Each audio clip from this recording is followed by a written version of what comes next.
Selama pelayanan sudah berapa tahun sampai tahun 2010 itu baru saya bisa merasakan itulah mengalami Tuhan. Shalom sahabat sukses, bagaimana kabarnya? Senang sekali kita bisa kembali bertemu di HS Radio Podcast bersama saya, Lily Tobing. Hari ini kita akan ngobrol-ngobrol dengan seseorang yang sudah Tuhan percayakan lama melakukan pelayanan. Lama itu bisa sampai, kalau dibilang usianya beliau itu sekarang sudah kepala 7 loh. Tetapi masih melayani Tuhan. Kita akan bertanya-tanya lebih dalam lagi bersama beliau. Dan yang pasti apa yang beliau ceritakan hari ini bisa memberkati kita dan memberikan semangat untuk kita. Terutama kita yang masih muda-muda nih sahabat sukses. Yang kok rasanya capek. Pelayanan kok kayaknya gak ada berhenti-berhentinya. Menyerah. Mendapatkan kesulitan kita mau menyerah. Nah, semoga YHS Radio Podcast edisi hari ini bisa memotivasi kita untuk terus melangkah di dalam anugerah Tuhan Yesus Kristus. Melakukan pelayanan kita dengan penuh sukacita. Mari kita sapa Pastor Elisa Tampilang. Shalom Ibu. Shalom. Gimana kabarnya? Wah, luar biasa. Luar biasa. Sehat terus ya Bu? Amin. Amin, puji Tuhan. Ibu, saya mengenal Ibu itu dari tahun 2012 ya. Dan Ibu sudah berkecimpung di pelayanan di YHS Church Makassar ya Bu. Nah, kalau boleh tahu sejak kapan Ibu pelayanan, Bu? Saya pelayanan sejak tahun 84, 85 itu saya lahir baru. Disitulah waktu itu saya melayani. Di mana itu, Bu? Ya, di Makassar juga. Di Makassar? Tahun 84. Iya. Sudah pelayanan, sahabat sukses. Wow, saya baru umur berapa itu ya? Dan pelayanan apa pertama kali yang Ibu lakukan? Pelayanan pertama itu memang tidak terarah karena cuma kerinduan karena sudah lahir baru dan saya adalah miliknya Tuhan. Jadi seperti di dalam hati saya itu menggebu-gebu sepertinya, berapi-api rasanya itu. Oke. Tetapi pada waktu itu ya tidak tahu karena belum ada gereja YHS juga nggak ada. Ya ikut-ikut saja di mana ada persekutuan doa. Gitu. Mulai melayani dengan memimpin doa, membawa persembahan, mungkin seperti itu ya Bu ya. Hal kecil, hal yang sepertinya sepele, tapi itu menyenangkan hati Tuhan, begitu ya Bu. Amin. Kalau menurut Ibu Elisa sendiri, apa sih arti pelayanan itu Bu? Kalau saya melihat sampai hari ini, pelayanan itu merupakan satu pekerjaan yang termulia yang pernah saya kerjakan. Ya. Mengapa? Karena pekerjaan melayani Tuhan itu adalah melakukan pekerjaan Tuhan. Melayani Tuhan itu sendiri, ya. Jadi bukan pekerjaan dunia. Saya sebenarnya pada waktu itu masih sibuk dengan pekerjaan dunia. Sebagai dosen di Fakultas Kedokteran Unhas. Pada tahun itu 88, 84, 85 itu pada waktu saya ada di kantor di Unhas itu hati saya ini menuju kepada pelayanan itu ya. Jadi saya rasanya mau pulang dari kantor itu. Saya tidak tahu kenapa sampai begitu, tetapi hati saya ini sepertinya berapi-api sekali. Apalagi kalau misalnya ada KKR, ada apa, pokoknya dimanapun saya ikuti itu. Dan roh saya itu menyala-nyala. Dan sampai hari ini, roh itu tidak pernah padam dalam hidup saya. Masa sih Bu? Iya. Nggak pernah ngerasa capek, punggung pegel, kaki kayak mau patah gitu ya Bu ya. Terus kan belum lagi kita penampilan juga harus baik terus. Orang kadang kantong mata terlihat saja kan nggak enak gitu ya Bu ya. Nah, nggak pernah merasa capek Bu? Iya, itulah kalau saya bilang tidak pernah merasa capek, ya tentu ada capeknya juga. Tetapi bukan capek karena saya itu bekerja keras, ya. Bukan karena capek saya ini melakukan sesuatu yang Secara memakai tenaga saya. Oh, itu nggak ada. Ya, pelayanan Tuhan itu sebenarnya tidak memakai tenaga dengan kekuatan kita, ya. Oh, gitu ya, Bu. Kalau dengan kekuatan kita mungkin kita merasa capek. Seperti banyak orang bertanya, kok ibu kok nggak capek-capek ya? Saya rasa capeknya apa? Tenaga kita kan biasa-biasa. Tetapi saya percaya Roh Kudus itu yang memberikan saya kekuatan, sehingga bukan saya yang capek, ya, karena Tuhan ada dalam hidup saya itu. Wow, begitu Gitu. ya, Bu ya. Iya. Berarti ketika kita pelayanan dan kita merasa capek sampai akhirnya kita menyerah, berarti kita tidak mengandalkan Tuhan. Iya, Begitu maksudnya, itu Bu? kekuatan sendiri maksudnya Kekuatan saya itu. sendiri. Terpaksa gitu. Jadi dengan kita pelayanan dan mengandalkan Tuhan, rasa lelah, rasa capek itu tidak akan muncul. Enggak Begitu ya, muncul gitu. Seandainya itu dirasakan, Bu, ada titik di mana Ibu merasakan lelah dalam pelayanan, kecewa misalnya, atau secara psikis, sudah tidak cocok misalnya. Apa yang Ibu lakukan, Bu? Ya, kalau saya sih, kalau di dalam hal tidak cocok dengan orang lain, mungkin dengan sesuatu yang harus dilakukan, saya sebenarnya hanya taat saja, ya. Apa dengan pemimpin saya itu juga saya taat saja.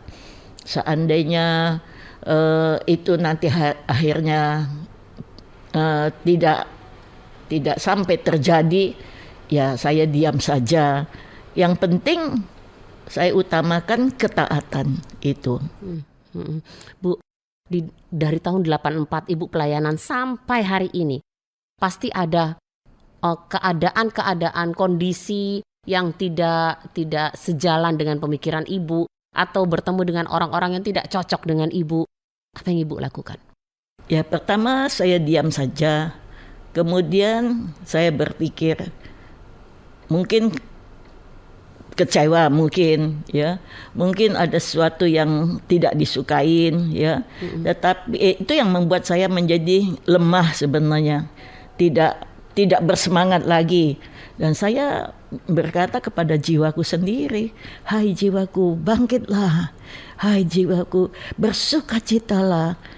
Hai jiwaku, bergembiralah. Saya cuma mengatakan kepada hati saya sendiri, dan saya bangkit saja.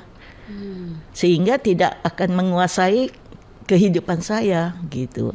Begitu ya, Bu. Jadi saya tetap bersemangat. Kalau saya bilang sudah sepertinya, aduh kenapa begini, mulai saya bilang, hai jiwaku, bersemangatlah, layani Tuhan. Jadi bukan orang lain yang sepertinya membangkitkan kita. Kalau kita ketemu dengan seseorang cuma dia bilang, ya nggak apa-apa lah begini, kan cuma satu kali dia ngomong.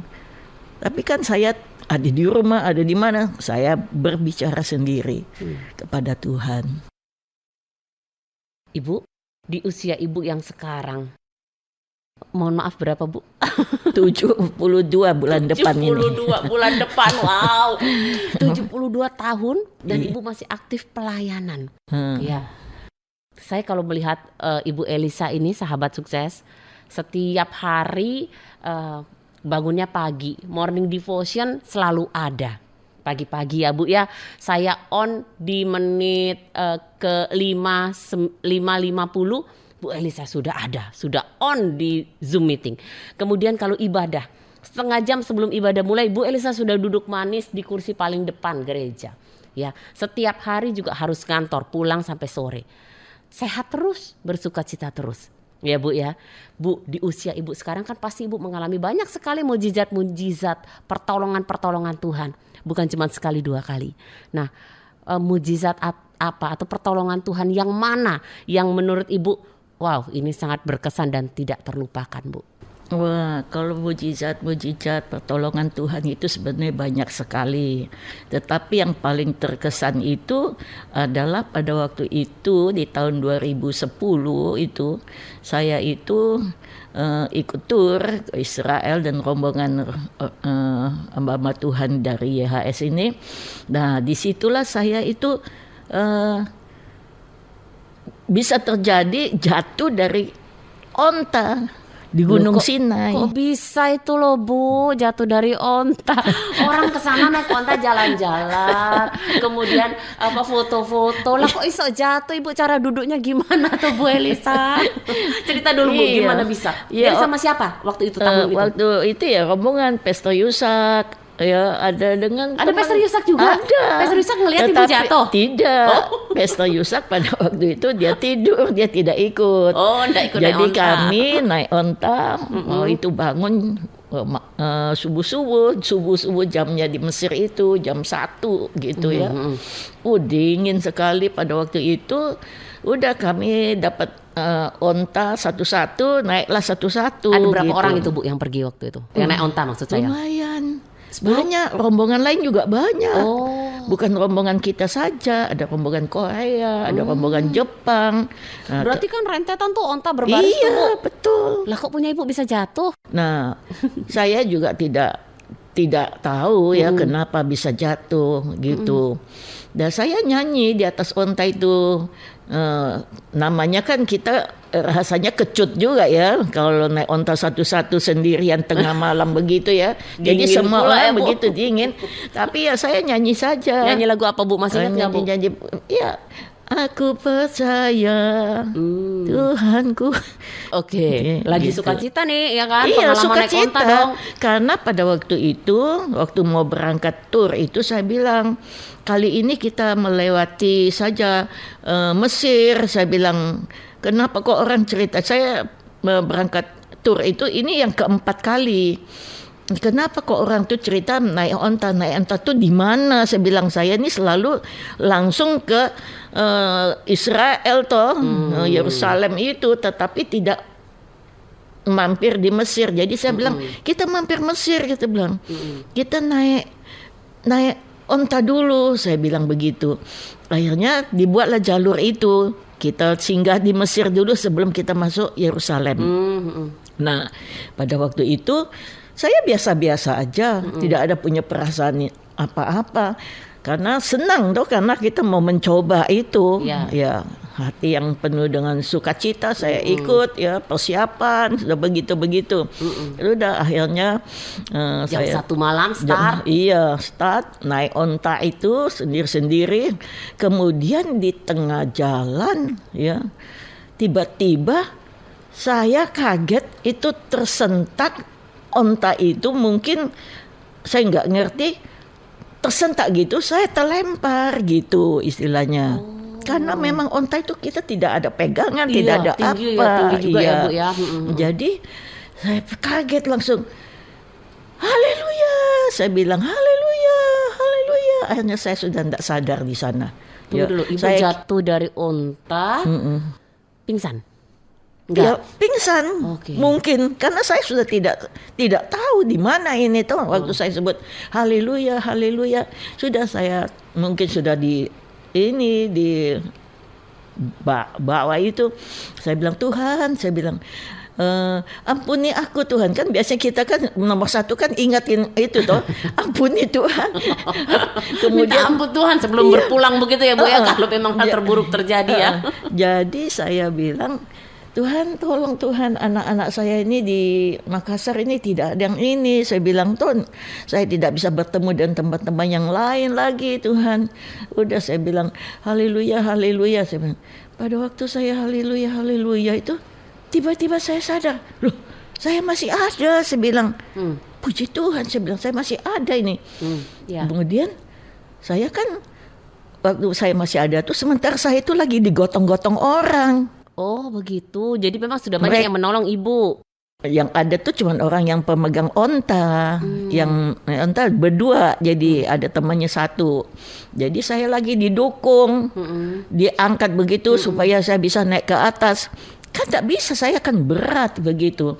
Tiba-tiba. Tunggu dulu Bu, naik ke atas mana nih Bu? Loh kan jatuh. Oh jadi seperti ada jurang begitu? Ada lembah gitu. Oh jadi Ibu jatuh ke situ, iya, jadi jatuh. Ibu harus menanjak. Jadi kan mesti naik toh. Ya. Nah, kan tidak mungkin saya pikir. Kemudian tiba-tiba, nah disitulah saya sangat berkesan sekali. Saya dengar suara Tuhan. Nah, itulah yang pertama kali saya dengar suara Tuhan. Yang selama ini orang bilang ada suara Tuhan, tetapi saya dengar sekali di telinga saya dia bilang panjat, kalau tidak engkau tidak selamat. Saya diam dulu, saya nggak terpikir begitu kan. Saya pikir tidak ada orang Indonesia di sini. Kok bisa suara Indonesia ngomong dengan saya gitu tuh. Panjat, kalau tidak engkau tidak selamat. 2 kali dia ngomong begitu. Saya sadar. Oh, saya bilang, saya jawab, oh saya harus panjat ya Tuhan. Pada waktu saya bilang, saya harus panjat ya Tuhan, tiba-tiba saya itu berdiri. Saya bisa berdiri dan saya tidak tahu apakah, saya rasa saya tidak panjat gitu ya. Tapi tiba-tiba saya itu sudah ada di atas. Wow. Jadi sepertinya saya itu jalan di atas tanah gitu. Tuh sudah ada di atas. Atau udah sampai? Dulu waktu dia bilang waktu saya bilang saya harus panjat ya Tuhan, tiba-tiba saya itu kena strum dari atas kepala turun begitu, kena strum gitu ya. Saya merasa itu sampai ke ujung kaki, disitulah saya berdiri. Jadi Roh Kudus itu memenuhi saya. Jadi saya dipenuhi oleh Roh Kudus pada waktu itu, diberikan kekuatan, saya bisa berdiri. Akhirnya saya ada di atas. Pada waktu sudah sampai di atas, saya rebah lagi.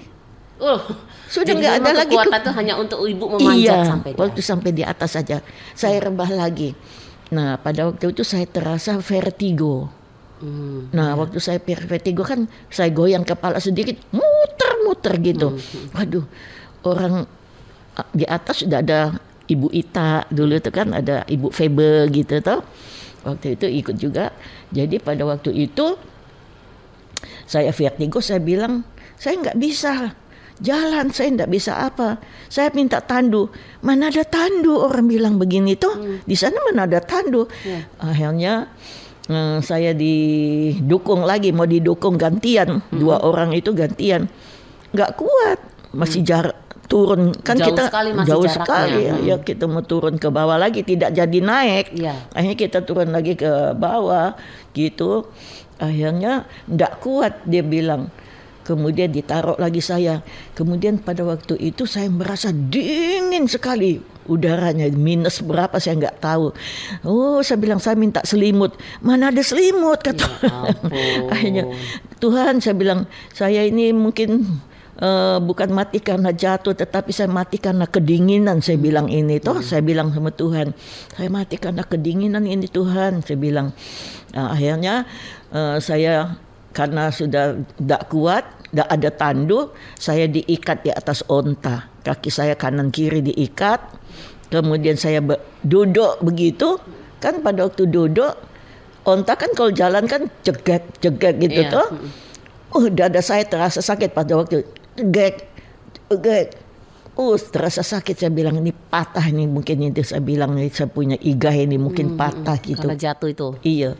Tapi daripada saya mengeluh itu, saya bilang saya mengucap syukur aja, terima kasih Tuhan. Akhirnya saya bisa sampai ke bawah itu dengan onta yang terikat itu. Oke. Iya. Jadi sudah jatuh, kemudian kedinginan, kemudian pinggang terasa sakit sekali sampai di ibu puskesmas, dibawa ke puskesmas. Tapi tetap Tuhan kasih kekuatan, gitu ya iya. Bu? Nah, saya memang belum pernah ke Holy Land ya Bu Elisa. Tetapi banyak orang cerita, kalau kita ke Holy Land itu pasti Tuhan Yesus memberikan pesan secara pribadi untuk kita masing-masing. Ibu dapat pesan apa dari Tuhan Yesus Bu saat ibu ke sana? Nah pada saat itu saya ini saya bertanya sama Tuhan, kenapa kok Tuhan aku kok harus mengalami tidak punya tanda-tanda begitu kan? Sepertinya Tuhan itu memberikan kesempatan saya untuk mengalami hal ini, pasti ada suatu. Akhirnya Tuhan menjawab, engkau alami Tuhan. Di situ aku dapat. Selama pelayanan sudah berapa tahun sampai tahun 2010 itu, baru saya bisa merasakan itulah mengalami Tuhan. Ya, orang Kristen jadi saya pikir kalau belum mengalami Tuhan, ya dia cuma percaya Tuhan, tetapi kan ragu-ragu. Saya sampai hari ini sudah tidak ragu lagi bahwa Tuhan itu ada. Jelas-jelas ya, bahkan ibu sudah mendengar suaranya Tuhan di sana. Iya, karena saya mendengar sendiri suaranya Tuhan. Iya. Itulah yang menjadi keyakinan saya itu. Saya Kalau ada apa-apa saya lebih takut kepada Tuhan karena Tuhan memang ada. Iya, iya. Gitu. Dan ibu juga akhirnya untuk pelayanan semakin bersemangat karena ibu iya. melayani Tuhan yang Iya. sesungguhnya, yang Iya. sudah menolong ibu, memberi Iya. kekuatan untuk ibu. Begitu ya Bu ya? Wow, dahsyat. Pengalaman yang kok kesannya waduh jatuh dari onta. Tapi disitulah ibu mengalami Tuhan ya Bu ya. Iya. Bu, kalau itu sudah menjadi pengalaman ibu mendapatkan pertolongan dan mujizat dari Tuhan. Nah, kondisi sekarang nih Bu di pandemi ini, kan banyak sekali orang yang juga merasa terpuruk Bu, terpuruk, merasa terkena dampak dari pandemi ini Bu. Bagaimana dengan ibu? Saya selama pandemi ini keadaan saya itu seolah-olah Tuhan sudah siapkan. Tidak mengalami hal-hal yang seperti seburuk mereka. Kenapa saya bisa bilang begitu? Pada akhir tahun 2019 ya, tahun 2019, saya ini berdoa sudah 4-5 tahun untuk menjual rumah saya. Ada satu rumah yang saya beli di daerah Daeng Tatak sana. Saya mulai ketik, bikin rumah ini dijual. Hubungin HP saya gitu. Saya tempel dari dalam tapi bukan dari luar. Dalam 1 minggu saja sudah ada yang telepon. Kemudian batal karena dia bilang aku cuma mau kontrak. Oh enggak, saya bilang enggak jadi. Kemudian minggu kedua ada lagi satu yang datang. Aku mau lihat. Langsung dia bilang aku melihat. Oke, janjian aku bilang hari Senin aku libur, kita ke sana. Yang dilihat langsung apa jawabannya? Langsung oke, tanpa tidak ada tawar menawar. Tidak ada tawar menawar. Harga langsung cocok. Harga langsung cocok. Tidak pakai renov lagi. Tidak ada. Langsung urusan di notaris, bank, uang kontan. Wah, luar biasa. Padahal di zaman pandemi begini ya Bu, yang sebelum kata orang di banyak, akhir Desember. akhir Desember mau masuk pandemi. Begitu. Akhirnya sudah itu oke. Saya bilang ini pasti Tuhan ini. Kan tidak mungkin dia tidak tawar 1 sen pun tidak. Ya, tidak ada itu. Sampai saya, ini Tuhan ini. Kesabaranku dijawab oleh Tuhan ini. Aku bilang begitu kan. Akhirnya bulan Februari saya masih pergi ke Korea Jepang itu tur. Sudah mulai ada pandemi bulan itu. Maret masuk Indonesia. Maret itu masuk Indonesia, saya sudah ada di sini. Itu jadi saya punya uang istilahnya itu kan, menikmati. Jadi saya nggak ngalami sampai hari ini saya tidak mengalami. Apa yang dirasakan orang itu kesulitan secara ekonomi. Tapi tidak, ibu justru sudah Tuhan siapkan dengan hasil Tuhan. penjualan rumah di Daeng Tatak. Iya, itu yang saya Tuhan pelihara. Itu secara ekonomi. Kalau secara fisik Bu, ibu kemarin sempat terkena COVID-19. Itu saya sempat terkena itu karena yang disebut-sebut sebagai klaster keluarga. Ya pada akhir tahun itu anak-anak saya dari Parepare dari Luwu itu datang, ya maksudnya mau tahun baruan di sini gitu. Tapi yang dari Parepare ini ternyata kalau yang dari Luwu aman karena dia kan swab antigen naik pesawat. Yang Parepare kan tidak. Tidak, lewat darat ya lewat Bu. darat sampai di Makassar dia merasa demam. Toh, jadi bilang makan obat, mau obat turun dia bilang. Nanti sudah bagus, iya sudah berkeringat ini dia bilang begitu. Tapi yang anak saya yang pertama yang Luwu itu pada waktu itu mau pulang kembali dan harus swab lagi kan. Akhirnya dia pergi swab, saya bilang ayo coba ikut aja periksa siapa tahu ada sakit apa, mungkin COVID apa siapa kan kita tahu lebih cepat. Akhirnya mereka pergilah ya ke Siloam. Sampai di Siloam rame gitu, antri sudah periksa, mereka jalan dulu ambil hasilnya, tiba-tiba ditelepon mereka. Pada waktu sudah ditelepon, apa hasilnya? Dia bilang positif, harus balik. Di situ ketahuan balik. Ternyata semua yang periksa itu baik di Luwu juga sudah positif. Dan termasuk ibu. Nah, itu belum. Ibu belum Jadi tes. saya itu belum tes karena saya cuma berpikir Tuhan itu baik, Dia berikan aku hikmat. Aduh, ini aku serumah dengan orang swab antigen positif, saya pikir ya. Ini mau diapain ini? Yang di rumah ini masih 6 orang lagi. Ya, sama cucu aku tuh. Saya pikir ini mau diapain ini ya? Saya nggak mau tunggu terlalu lama ini kan. Saya harus tahu ini saya positif atau tidak. Saya bilang begitu kan. Akhirnya saya periksa. Saya bawa semua periksa. 1 hari itu ketahuan semua kita satu rumah positif. Wow. Nah, di situ saya sampai kaget. Tunggu dulu, ini kan dalam rangka Natal ya kesini Bu ya. Jadi masih ke gereja Bu? Sudah lewat. Sudah lewat itu karena yang 2 itu tidak pergi gara-gara dia sakit. Demam. gitu toh. Jadi sudah akhirnya saya periksa positif. Saya sudah puji Tuhan ini saya pikir ya ketahunannya cepat saya bilang. Akhirnya saya atur. Saya tanya obat apa biasa yang dipakai di Siloam itu kan sama dokternya. Saya tanya begini, saya catat, saya belikan. Udah pokoknya atur ya semua. Nah pada waktu sudah atur semua, besoknya itu saya berpikir sepertinya Tuhan itu menuntun saya untuk masuk rumah sakit. Kalau saya ada apa-apa, siapa yang menolong saya? Masa orang yang terpapar mau tolong saya kan tak mungkin saya pikir ya. Saya harus ada orang yang sudah siap menolong saya, ya paling di rumah sakit ada dokternya, ada apanya, saya pikir begitu ya. Akhirnya saya menelepon ke rumah sakit, akhirnya di sana memang terhambat. Kelihatannya katanya tidak ada gejala lah kan, tidak ada kamar. Dia langsung aja bilang tidak ada kamar gitu kan. Akhirnya saya hubungin lagi itu dokter dan ternyata dokter, saya bilang saya sudah hubungan sama dokter ini. Wah ternyata mungkin dokter itu punya pengaruh ya. Akhirnya dia oh iya tunggu dulu kalau begitu. Akhirnya saya dapat kamar gitu situ. Itu ceritanya. Jadi sampai akhirnya ibu disembuhkan di situ ya Bu ya. Tidak sempat sesak nafas dan lain-lain. Ya, baik Bu. Tadi kan seisi rumah ibu sudah positif ini. Iya. Yang masuk rumah sakit hanya ibu atau ada anggota keluarga lain? Yang sakit yang panas tadi. Dia masuk karena dia punya asuransi kan. Jadi dia masuk gitu juga, diurus orang juga, itu pun diurus.